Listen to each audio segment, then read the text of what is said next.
Time to break it down in layman's terms. We got a special guest here. We got Victor Antonio in the house, layman's terms. Thank you for having me, Doug. Thank you, Victor, for coming out. He's a busy man. Victor, he's a keynote speaker, a sales trainer, an author of a dozen or so books, a soon-to-be reality TV sensation star, and he's a simple, solid sales kind of guy. Vic, welcome to the show in layman's terms. Thank you for having me, Doug. Well, I'm glad we finally got you in. We finally made it work. We finally made it work because you're always jet-setting around all over the world. And he's, like I said, he's keynoted in just about every continent except, what, Greenland? Greenland. There you go. Greenland, you got to see this guy. If you don't see him, you'll see him in video. And let me tell you, that's why you're here today, because of video. We could talk about sales. We could talk about personal branding, which we will touch on. But let's talk about video and what made you decide to market yourself, Victor Antonio, through video. What did you make the jump to video? You're a writer, a trainer, a speaker, but you really kick ass when it comes to video. Right. I have 12 books. Okay. And so I write a lot, and I was writing blogs, I was writing books, and I just wasn't getting the traffic or the response that I wanted to get. And so at that point, I started thinking about video. And because I realized that booking agents, because I'm a speaker, obviously, I want to get booked by... They want to see you. Yeah, they want to see you. And so this isn't a leap of faith here. It's just that they want to see you. They want to see you on video. Every time I would, for example, get a call from a booking agent, hey, we found your website, great pictures. Do you have a video? How many times have you heard that question? Yeah. Do you have a video? Yeah, do you have something that shows you in action? How do you engage? How do you rock a mic? That's it. That's all they wanted to know. And so I got videos. I started using videos. So I made a conscious effort to record all the events I went to. And so until I got the right videos, and I would post them online. And then when Google bought out YouTube, I knew I was in the money, because I knew Google will start ranking videos now because they're on YouTube. Right. And so that was another push to go into video. Well, video with YouTube is create your own. You have your own network, your own channel, and you got your reach is infinite. Yeah. And you've obviously capitalized that back in 2008. And it's not like he's done one video. He's done over 800 videos and more and counting. And what I like about it is you've been able to leverage your video to get more speaking gigs, get a network TV show, which we're going to talk about. Right. And just bottom line, book more business. That's it. That's it. The thing is, I think, given the way society is today, everybody, Twitter ruined everything in the sense that everything has to be 120 characters, right? So I think people's attention spans are shrinking, right? They're almost like worse than a goldfish. 8 seconds later, boom, you're out of there. Yeah, and so video is very visual. It hits a part of your brain that it's more impactful.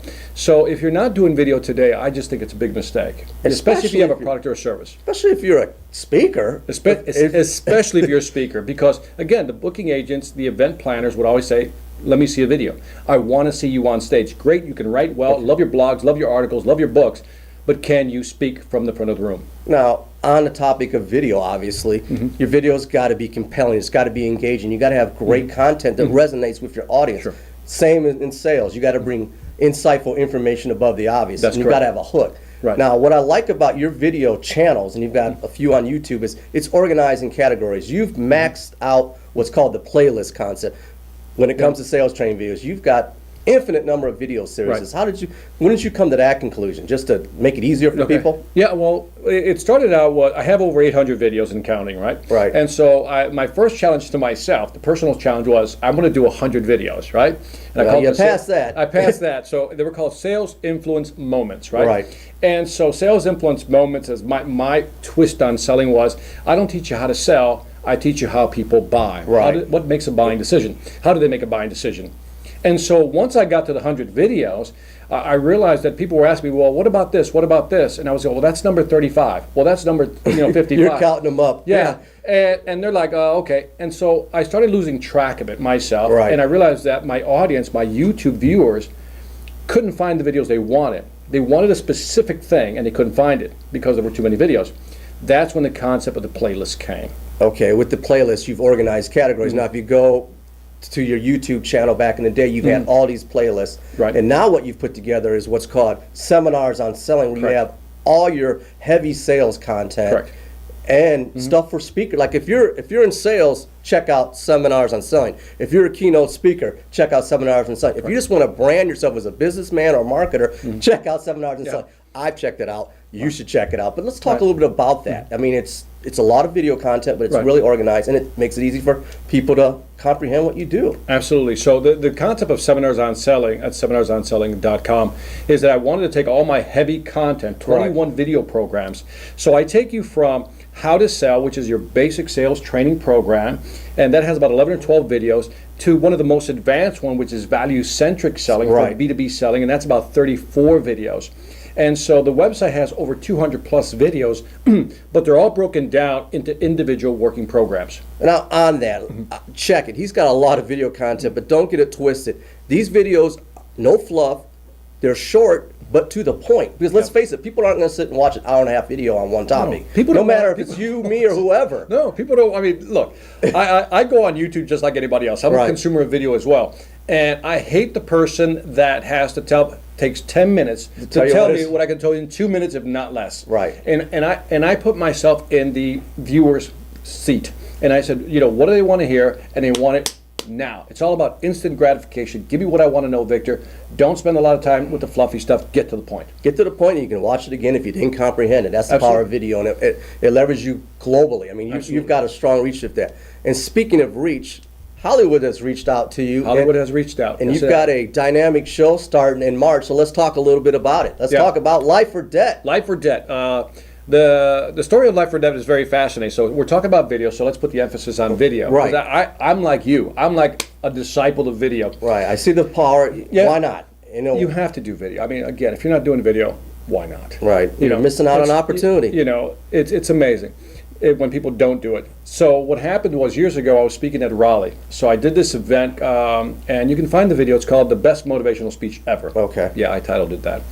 And so some guy in the distance filmed that thing, and then about a month or two later sent me the DVD, and I posted that thing, right? And it was just some guerrilla footage, guy in the back row. Straight up saying, guerrilla "Hey." footage. Yeah. It was just like we had a tripod, but he was just shooting it, with a Right. regular camera. But yet he captured the essence of the enthusiasm, the message and the enthusiasm. So I get the video, I get the CD, I'm like, what is this? Or the DVD, and I pop it in, and I look at it, I'm like, oh my God, this guy, what a great video.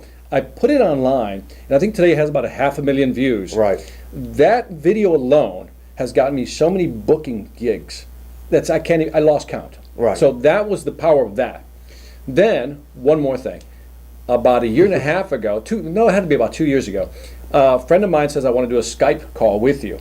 Right? Skype. Yeah, And they Skype, another great video format to do. And absolutely. everybody has a webcam, everybody has a computer, or on your mobile device. Skype it. Just Skype it. continue, though. So we did the whole Skype thing just like we're doing this interview, Right. right? And so I was in Minnesota, they were somewhere else. I was visiting my in-laws. And so we recorded that Skype call. And so keep that in mind. So that's posted online. That person takes the video, posts it online. So now let's get to the new show, Life or Debt, on Right. Spike TV. Premieres March 13th. Now, what happened was they found that motivational speech first. Okay, they They found found that- that video first. Somebody shared it. Somebody shared that video Right. first, and they got curious. They said, well, who is this guy? He's got, I love the energy, love the way he talks. Crazy tall guy, bald Right. guy. Why not? Wears glasses sometimes. yeah. Sometimes he doesn't. Yeah. Today he's not. He's not. And so then, when they saw the Skype call, because the Skype call was one-on-one, it was more intimate, it was more direct, it was more personal, and they're like, okay, I think we really like this guy. Let's give him a call. And that's what prompted the folks over at Ugly Brother to call me. Mike and Tim Duffy run the production company, and they called me and says, hey, we're looking for a host for a show. When they called me up and says, we're looking for a host for a show, I'm like, really? Okay. Really? You only It's not see a this in sales movies. trainer show. It's not. Right. No, they saw your personality. They Right. saw you on camera. They saw, hey, this guy can actually work video. He can communicate, and he's somewhat entertaining. Yeah. A little bit. Yeah. And so they liked that. They really liked that. And so that began the conversation. From there, I did a screen test. And from there, I now have my own show. We have 11 episodes on Spike TV. And the rest is history, as I say. Now, all that came from the fact that they found that one video. Right. The first motivational video, and then they found the Skype video. But everything's a journey. You got the JLB. You've got the dual degrees. Right. You've been a CEO of sales company. You've built a pedigree, but the video was a Right. journey that got you further in that. I mean, obviously you're still consulting, sellingergroup.com. Right. You're still heavy in that. You're keynoting all over the world. I think you're going to Dubai. Dubai. The day after The day after the premiere. so, I correct. mean, as like I said earlier, he's a jet setter, trendsetter, Yeah. leveraging video. How do you like that? Jet setter, trendsetter, leveraging video? I like it, man. I think I like it. Okay. I think I like it. I In think I layman's like it. terms. But Right. I'm just really blown away that you've leveraged video, you've taken the time, but here's the thing that what intrigues me about video is he's got killer content, he's engaging, Thank and you share it. I mean, 2 people actually shared your content. Correct. Think about that. Keeping it social, leveraging video. And you got to make it easy for people to enjoy your video. If they don't like it, they're not going to share it, they're not going to agree. comment. They may comment bad, but at least they're commenting. Either way, you've got to engage, and you got to keep it social. I always preach that in layman's terms, but you're taking it to the next level. Now, life or debt, back to that. I'm really Right. honing in on that. Right. It's not a sales training show. No. In a synopsis of 20 seconds, what's it about? What do you do? Families on the verge of financial crisis. I come in for 4 days. I change their mindset, and I come back in 90 days to see how they're doing. So it's a little beginning and after, and Yeah. we'll see if your magic works. See if they Right. get their Right. It's finances really, in order. It's really a behavior modification show. In other words, these are people, families who are struggling financially. They need an intervening force to come in, and I am that force that comes in and says, why are you doing that? Why are you spending on that? What's going on? And for 4 days, I put them through an experience. I Right. make them do different things to really shake them up. You know, as they say, you got to shake them up to wake them up. Right. That's kind of the concept of the So show. you're a little edgy, a little bit more of a. You got to be. You got to push it. I'm more of a hard ass, but it's part of my true Chicago nature anyway. Right. So it wasn't that much of a Chi-town stretch. represent, right? Yeah, Yeah. right. And so I'm a business guy at heart. You know, I got an engineering degree, got an MBA, CEO Right. of a high tech company, run the businesses. I'm about business. Right. And so I teach these family how to run their families like a business. Right. And that's really the premise of the show. And that's an awesome concept. And it starts in March, and there's going to be a lot of episodes. What else would you like to share with us today? Briefly. All right. Well, let's talk about branding. Okay. I think branding is an interesting concept. You know, I'm always told, Victor, I love your branding. You're like a brand expert, and I'm like, I don't think so, because what I realized about the market. Again, let's look at it from a business standpoint. Sure. And let's be business people here for a second in terms of looking at branding as opposed to getting emotional about it. Branding is not about a logo. Branding is not about the colors. It's the font size. It's all these wonderful things. It's not what you say you are. Again, we know that's what the market says you are. What the audience Right. portrays you as. But how do they begin to know you? And I believe that branding begins with finding a niche. You've got to find a niche. For me, it was sales, right? I know business. I can work different aspects of the business. I can work the marketing, the customer service, the leadership side, but I really enjoyed the sales, right? Because I think That's your passion. that's what my passion. That's what you do well. No company can exist without sales. I'm Okay. sorry, but you can't. No company Right. can exist. We are the nexus. The salespeople are the nexus of all companies. So when I looked at that, I said, I want to focus in on sales training. So that was the beginning of the branding process. I focused. Most people, I shouldn't say most people, too many people that I know, what they do is they want to talk about a lot of things. We're all good at a lot of things, but that doesn't matter. You can't go to the market and say, I do this, I do this, I do this, I do this. The market does not hire generalists, it hires specialists. Okay. And so a specialist is somebody whose focus is in. So the beginning of a branding process is to focus in on that niche, on that market. I like that terminology. Are you a generalist or are you a specialist? But then carve your niche and go at it, and go at it hard. Right, and go at it aggressively. So when I entered into the sales niche, right, immediately people were telling me, but there's this person out there, there's that person out there, they're real popular, and you're really going to go up against them. And I was like, I don't care. I don't care because you do your thing different. Grant Cardone does his thing, Jeff Gittimore does his thing, Victor Antonio does his thing. Everybody does it their own Everybody's way. got their own flavor and what resonates. And what resonates with you is your subscribers. Right. You're getting bookings and you're getting TV gigs. Right. That says something. That's your social proof. That's the social proof. But and part of that, and I'm glad you brought that up, Doug, because you look at a Grant Cardone present, great presenter. You look at a Jeffrey Gittimer present, great presenter, Right. right? And the one thing you have to tell yourself is that I can't present like those guys. You have to find your own style. Right. And so part of branding, part 2 of this now, is that there's got to be authenticity. You got to be authentic. Find your niche and then be authentic. And it's a little bit deeper than saying just keep it real. Yeah. You have to be real. Just keep it real because people can spell it. The audience can tell when you're Right. not being real. And when you start copying other people, they know. People right. know. Gimmicks. And so, yeah, it doesn't work. And so, if you find a niche, you're authentic. and then and I hate to use this word, but I'll use it because it's overused. When you realize that your part of your goal is to serve, and that is to give people content, great content. And now, you've done quite a great job. That he has a wealth of free content. I keep going back to his site, but it's out there. Trust me. Now, but there's a hook to that, and I want you to be aware of this. That I like to tell you that I give all my stuff off for free because I'm altruistic and I love everybody and I love the planet. Because I love you. But no, yeah, because I love you. But no, the thing is, I realize that by giving people a lot of great content, they're like, who is this guy? Right. And next thing you know, they're like, hey, can you come train our company? Right. So in other words, it's part of what they call freemium, right? That's a word that's used to describe giving stuff away for free with an upsell on the back end. And for me, is I give away my videos for free, but the upsell for me is when I get booked and invited to speak or train a sales team. Right. That's where I get paid. No, it's a momentum thing. Obviously, it comes down to social proof.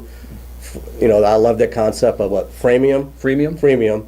But at the end of the day, it's value. And again, like you like to say in sales, salespeople need to share information that's insightful above the obvious. Right. That's it. And it comes down to that, but also you got to have value. You've got to bring something of value with video. That's it. And let's put an emphasis on that because anybody can do video. Right. Okay? I mean, I can record a puppy walking across the floor. I just got video. Right. But what people really want is real content, real value. And I think, if you're trying to brand yourself out there and you're trying to get above the noise, improve your signal to noise ratio where you really get above the noise and people notice you, the best way to do that is to really go back to mastering your niche. Be great at what you talk about. Be an expert. Be a thought leader in that space. Study it. Be the best. And then create videos around that so that people can see that. Being that thought leader, that trusted advisor, but honing in on your niche is paramount. Absolutely. You do that. I've seen you in action training people or consulting people. You've got a formula where you take the blueprint, okay, let's scale back. Who's your target audience? Who are you and what are you trying to accomplish? And if you don't know that, then you're just going to be meandering around. That's it. I think you could only become an expert when you really focus in on something. Right. And I get back to the point that a lot of people try to do a lot of different things and wind up doing nothing. They become generalists, not specialists. Now on the word expert, you've shared the stage of Zig Ziglar, Rudy Giuliani. You've shared, so you've got some mentors out there. He's written 12 plus books, and you read a lot of books. Correct. So who are your mentors? What brings you to this? And I know there are a lot out there, but you're a true student of the game. You're constantly reading. Right. You read a lot. I like, I go off the beaten path a litrough bit sometimes. I like, for example, Zig Ziglar, was the one that I first saw that I was like, I want to be like that guy. When you shared that moment, right? Right. Jim Rohn I've always loved. I mean, I love his speaking style. I mean, first of all, he's known as the business philosopher. What he says, how he says it, and I studied, the delivery systems, not so much the content sometimes. When I look at Zig Ziglar, I look at storytelling. When I look at Jim Rohn, I look at how he frames concept and how he says things because it has power. There's obscure authors that, although they're not well known, they're very good. Like Ram Charan wrote a couple of books on business and what he writes and how he writes, I love it. And there's something about that gravitates to you, and then you draw the influence from it. You're not trying to mimic or copy, but you get that insight. No. And I think education's fundamental. If you stop learning, you stop training, then you become... Yeah. I like to consider myself like a curator of information. By that I mean is I try to read about a book a week. Okay. Right? And so in any book I get, I'll pull out one or two nuggets easily. Right? And so then I curate that. In other words, I grab that piece of information, I index it, so to speak. I got a spreadsheet where I index it. And then sometimes you make a video about that. Right, and sometimes I make a video about it if I really like the idea and I give credit. Right. But sometimes somebody I read something and it prompts me to think about it in the way I would deliver it. I wouldn't have said it that way, but here's how I would say it. Well, great, let me say it that way in a speech. And so I think the more you read, the more you learn, the more you gather, the more you can curate great content. And that's just it. When it comes down to content, comes down to value, it comes down to video, comes down to Victor Antonio. Check him out on his new reality TV show, Life or Debt. Go to his websites, watch his video. The social proof is there. And someday you'll be speaking in Greenland. Maybe. I appreciate the time, man. Thank you so much. Thanks Breaking again, down in layman's terms, Victor Antonio. He's done big things. He continues to do big things. He continues to inspire, motivate. As Victor would say, selling ain't hard when you know how. Take care.